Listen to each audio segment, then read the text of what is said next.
In this video, I'm going to show you how to set up a volume profile chart in GoCharting. If you find this video helpful, please consider to like this video and subscribe to my channel. In saying that, let's just jump straight into the video. Okay, so first step is to come on over to GoCharting.com and find a chart. So I'm going to use BTC USDT for this. Then from there, we want to go ahead and open up the indicators menu. So at the top of the chart, click in the indicators button. So it's going to be where study is, and then do a search. So do a search for volume profile and then either choose volume or tick.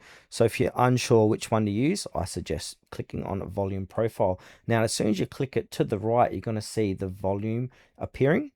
Now, if you want to go ahead and edit your volume profile, right click onto it, click onto edit settings. And now this is where you can edit the volume profile settings.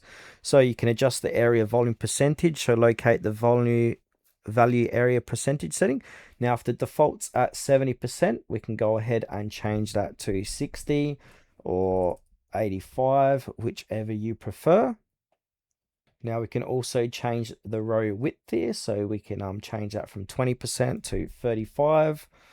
Now this value is going to control the thickness of each volume bar and the level of detail displayed within that volume profile. Smaller row widths provide more detail, while larger row widths create a smoother profile.